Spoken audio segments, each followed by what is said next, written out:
Bonjour à toutes et à tous, fidèles lectrices et lecteurs de Corbeau News Centrafrique. Je suis Gisèle Moloma et c'est un plaisir de vous retrouver pour un nouveau décryptage de l'actualité brûlante de notre pays, comme toujours. Je ne suis pas seule pour aborder ces sujets souvent délicats. Je suis accompagnée de mon excellent collègue Eric Nezapa, avec qui nous allons plonger au cœur d'un drame qui ronge des pans entiers de notre société. Bonjour Eric Nezapa. Bonjour Gisèle Moloma. Alors Eric Nezapa, quelle est la triste réalité qui nous occupe ce matin et qui, je le crains, ne va pas nous laisser indifférents? Gisèle Moloma, nous allons parler d'un véritable fléau qui dévaste la ville de Paoua, un marché de la mort qui opère en plein jour avec des drogues de synthèse et de l'alcool frelaté. Un commerce qui, semble-t-il, s'épanouit sans entrave, sous le regard pour le moins complaisant des autorités. Un marché de la mort à ciel ouvert, vous dites Eric Nezapa. C'est le titre même de notre article et il commence en nous expliquant que la ville de Paoua subit un déversement massif de boissons contrefaites et de tramadol. Ce commerce destructeur prend une ampleur effroyable, privant tout simplement la population et surtout sa jeunesse de tout avenir. C'est une situation qui fait froid dans le dos. C'est une catastrophe. Gisèle Moloma, Paoua, chef-lieu de l'Ouampandé, est une zone stratégique et elle est devenue le point de mire d'une criminalité sans bornes. On y déverse sans cesse des substances toxiques. Le pire, c'est que ce commerce illicite se déroule au grand jour, transformant la ville en une zone de non-droit où la mort s'échange contre quelques billets.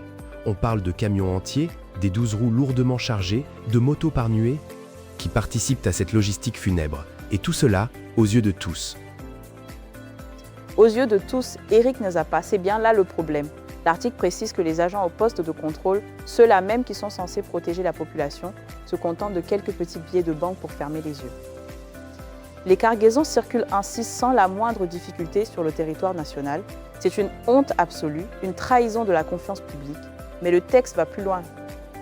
Il nomme le principal pourvoyeur de ce chaos, le groupe paramilitaire Wagner. Exactement, Gisèle Moloma.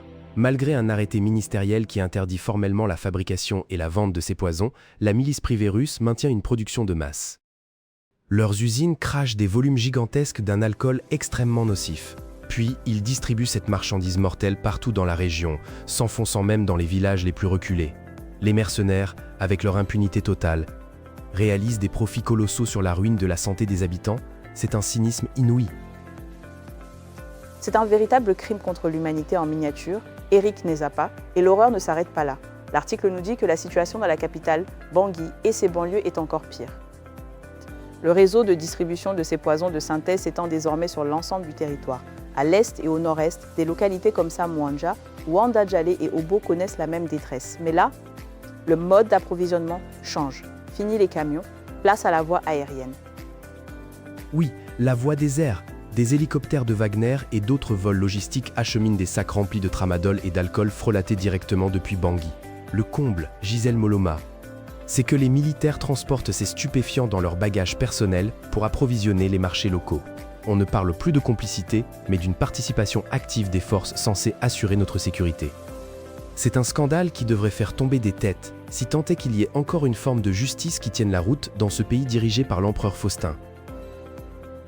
Vous avez raison, Eric Nezapa, c'est un scandale retentissant et la première victime, bien sûr, c'est notre jeunesse. L'article le dit clairement, la jeunesse centrafricaine subit de plein fouet les effets de cette intoxication de masse. Les adolescents et les jeunes adultes développent une accoutumance immédiate à ces produits chimiques bon marché. Ils sombrent rapidement dans une dépendance totale, détruisant le tissu social de nos communautés. Les familles assistent impuissantes à la déchéance de leurs enfants et les structures sanitaires locales n'ont aucun moyen de les soigner. C'est une génération sacrifiée sous nos yeux. C'est plus qu'une génération sacrifiée, Gisèle Moloma, c'est une condamnation à mort programmée. Et derrière tout cela, il y a cette corruption généralisée des agents publics qui consolide ce système criminel. Chaque barrière routière n'est plus qu'un simple point de péage pour les trafiquants.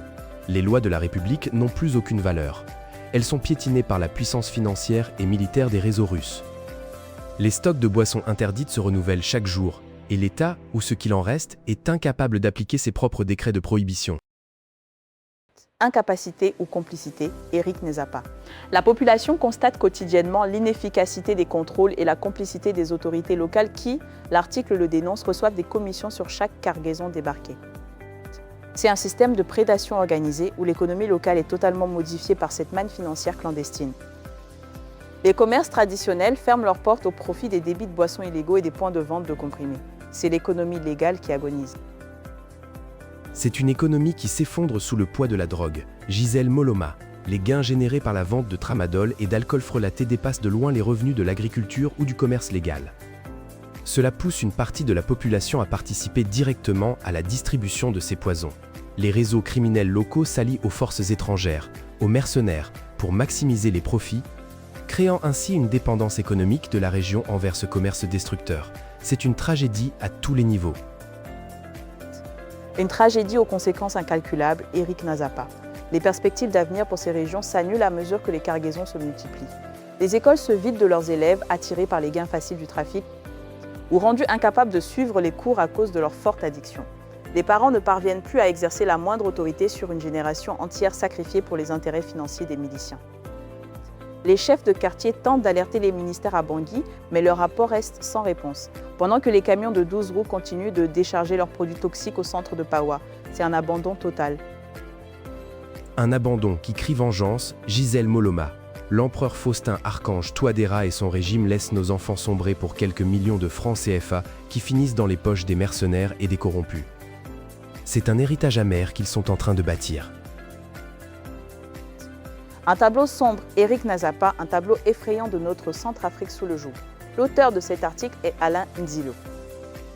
Effectivement, Gisèle Moloma, et pour toutes nos lectrices et lecteurs qui souhaitent réagir ou nous informer, n'oubliez pas le numéro de Corbeau News Centrafrique, le +236 70 16 44 65. Merci de nous avoir suivis et à très bientôt.